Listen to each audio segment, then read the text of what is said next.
जय हिंद, वंदे मातरम। दोस्तों, हम लेकर आ चुके हैं राजस्थान विधानसभा 2023 का सबसे ताज़ा लेटेस्ट सर्वे। जी हाँ दोस्तों, आपको बता दें राजस्थान विधानसभा चुनाव 2023 का बिगुल बज चुका है। वसुंधरा राजे, जेपी नड्डा राजस्थान के धार्मिक स्थलों से लेकर राजनीतिक स्थलों का दौरा करने में लगे हैं। जी हाँ दोस्तों, आपको बता दें भारतीय जनता पार्टी की ओर से परिवर्तन यात्रा भी राजस्थान में निकाली जा रही है, जिसको लेकर कांग्रेस पार्टी की मुश्किलें और तेजी से बढ़ रही है। तो इसी बीच आखिर क्या निकल कर आ रही है? जनता ने सी वोटरों के माध्यम से ओपिनियन पोल क्या निकल कर आ रही है, आज के इस वीडियो में हम सब कुछ डिटेल से जानेंगे। क्या इस बार फिर से राजस्थान में कांग्रेस अपनी सरकार बनाएगा या हमेशा की तरह बीजेपी अपनी सरकार बना लेगा? दोस्तों, राजस्थान में एक बार कांग्रेस की सरकार रहती है तो एक बार बीजेपी की सरकार, ऐसे सालों से परिवर्तन राजस्थान में चला आ रहा है। 5 साल कांग्रेस की सरकार रहती है तो अगले 5 साल तक बीजेपी की सरकार रहती है। यह परिवर्तन सालों से राजस्थान में चला आ रहा है। तो दोस्तों, सबसे पहले हम बात कर लेते हैं राजस्थान में कुल विधानसभा की 200 सीटें हैं। 200 में से दोस्तों आपको बता दें राजस्थान में किसी भी पार्टी को अगर सरकार बनानी है तो उसे 101 सीट लानी होगा, तो उस पार्टी की सरकार राजस्थान में बन जाएगा। तो दोस्तों, सबसे पहले अपन बात कर लेते हैं जालोर की। जालोर में कुल विधानसभा की 5 सीटें। 5 में से दोस्तों यहाँ पर बीजेपी को 2 सीटें मिलती दिखाई दे रही और कांग्रेस को यहाँ पर 3 सीटें मिलती दिखाई दे रही।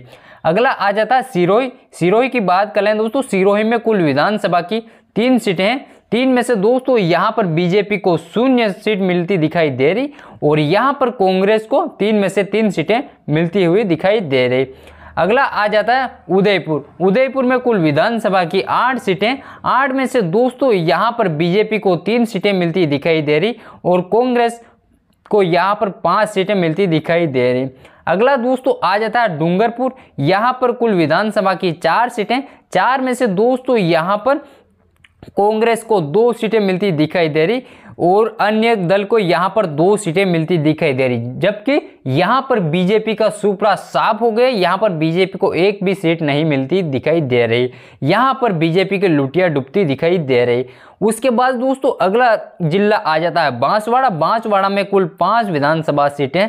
यहां पर बीजेपी को 2 सीटें मिलती दिखाई दे रही और कांग्रेस को यहां पर 2 सीटें और यहां पर अन्य को भी 1 सीट मिलती दिखाई दे रही। उसके बाद दोस्तों अगला जिला आ जाता है प्रतापगढ़।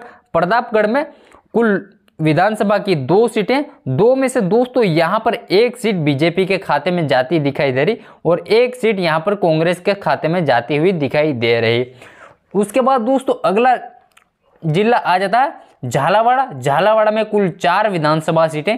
4 में से दोस्तों यहां पर बीजेपी को मात्र 1 सीट मिलती दिखाई दे रही और कांग्रेस को यहां पर 3 सीटें मिलती दिखाई दे रही। उसके बाद दोस्तों अगला जिला आ जाता है चित्तौड़गढ़। चित्तौड़गढ़ में कुल 5 विधानसभा सीटें। 5 में से दोस्तों यहां पर बीजेपी को 2 सीटें मिलती दिखाई दे रही और कांग्रेस को यहां पर 3 सीटें मिलती दिखाई दे रही। ऊपर देख लीजिए दोस्तों, हमने कुल 36 सीटों का आंकड़ा यहां पर पार कर लिया। 36 में से दोस्तों यहां पर बीजेपी को 11 सीटें मिलती दिखाई दे रही और कांग्रेस को यहां पर 22 सीटें मिलती दिखाई दे रही। यहां पर कांग्रेस की बढ़त है। आगे देखते हैं क्या होता है। अगला आ जाता है दोस्तों कोटा। कोटा में कुल 6 विधानसभा सीटें। यहां पर 6 में से दोस्तों 3 बीजेपी को मिल रही और 3 कांग्रेस को यहां पर सीटें मिलती दिखाई दे रही। उसके बाद दोस्तों अगला जिला आ जाता है 12। यहां पर कुल 4 विधानसभा सीटें।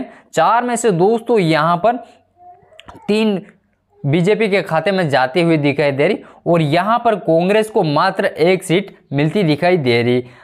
उसके बाद अगला जिला आ जाए सवाई माधोपुर। यहाँ पर कुल 4 विधानसभा सीटें। 4 में से दोस्तों यहाँ पर कुल 3 सीटें बीजेपी के खाते में जा रही और यहाँ पर मात्र 1 सीट कांग्रेस को मिल रही। उसके बाद दोस्तों अगला जिला आ जाता है जयपुर। यहाँ पर कुल 19 विधानसभा सीटें। 19 में से दोस्तों यहाँ पर बीजेपी को 9 सीटें मिलती दिखाई दे रही और कांग्रेस को यहाँ से 9 से 1 बढ़कर 10 सीटें कांग्रेस को मिलती दिखाई दे रही। उसके बाद दोस्तों अगला जिला आ जाता है अपना करौली। करौली में कुल 4 विधानसभा सीटें। 4 में से दोस्तों 2 सीटें बीजेपी को मिल रही और 2 सीटें यहाँ पर कांग्रेस को मिल रही। दोस्तों अभी तक हमने देख लिया 73 सीटों का ओपिनियन पोल। दोस्तों 73 सीट में से 31 बीजेपी के खाते में जा रही और 39 कांग्रेस को यहाँ पर मिलती हुई दिखाई दे रही।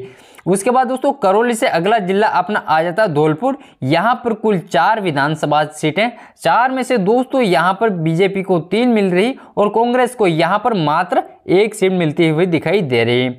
धौलपुर से अगला आ जाता है अपना भरतपुर। भरतपुर में कुल 7 विधानसभा सीटें, 7 में से दोस्तों यहाँ पर बीजेपी को 2 सीटें मिलती दिखाई दे रही और कांग्रेस को यहाँ पर थोड़ी सी बढ़त, यहाँ पर कांग्रेस को 5 सीटें मिलती दिखाई दे रही। उसके बाद दोस्तों अगला जिला आ जाता है अलवर। अलवर में कुल 11 विधानसभा सीटें, 11 में से दोस्तों यहाँ पर बीजेपी को 4 सीटें मिलती दिखाई दे रही और कांग्रेस को यहाँ पर 6 सीटें मिलती दिखाई दे रही और अन्य दल को यहाँ पर 1 सीट अन्य दल को मिलती दिखाई दे रही।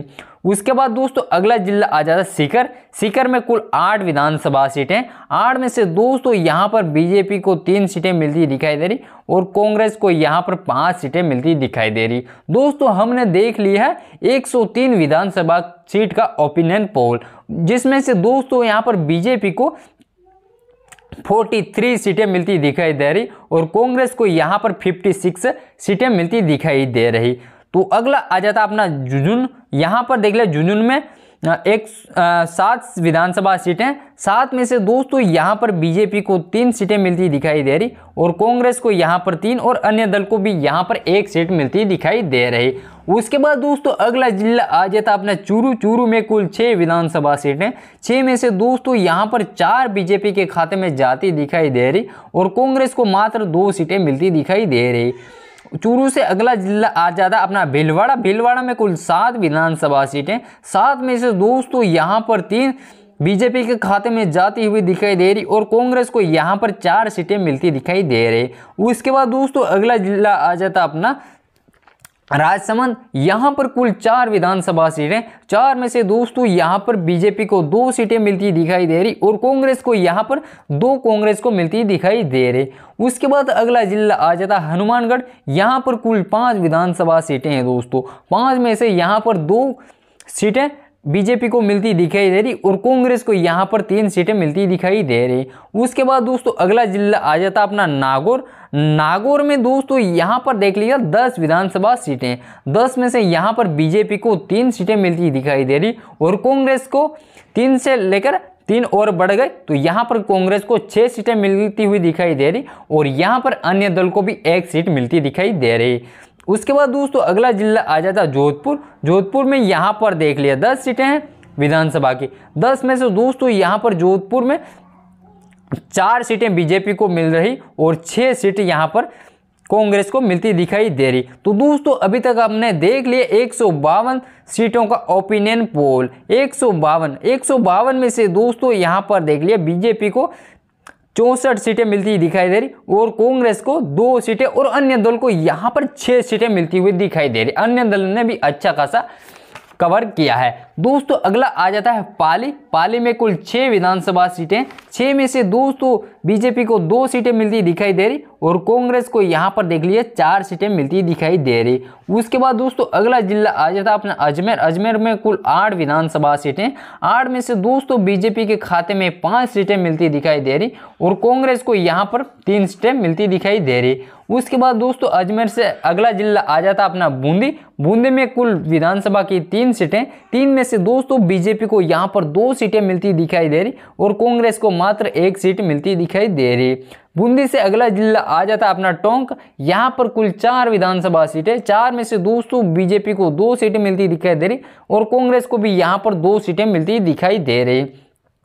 टोंक से अगला जिला आ जाता अपना दौसा। यहाँ पर देख लीजिए दोस्तों 5 कुल विधानसभा सीटें, 5 में से यहाँ पर 2 सीटें कांग्रेस को 2 सीटें यहाँ पर बीजेपी को मिलती दिखाई दे रही और कांग्रेस को यहाँ पर 3 सीटें मिलती दिखाई दे रही। उसके बाद दोस्तों अगला जिला आ जाता जैसलमेर। यहाँ पर जैसलमेर में कुल विधानसभा की 2 सीटें, 2 में से यहाँ पर बीजेपी को सुपड़ा साफ होगा, बीजेपी को एक भी सीट नहीं मिल रही और कांग्रेस को यहाँ पर 2 सीटें मिल रही, कांग्रेस को 2 में से 2 कांग्रेस को मिल रही। उसके बाद दोस्तों अगला जिला आ जाता है बाड़मेर। बाड़मेर में कुल विधानसभा की 7 सीटें, 7 में से यहाँ पर बीजेपी को 3 सीटें मिलती दिखाई दे रही और कांग्रेस को यहाँ पर 4 सीटें मिलती दिखाई दे रही। उसके बाद दोस्तों अगला जिला आ जाता है गंगानगर। यहाँ पर कुल 6 विधानसभा सीटें, 6 में से बीजेपी को 2 सीटें मिलती दिखाई दे रही और कांग्रेस को यहाँ पर 1 सीट मिलती दिखाई दे रही।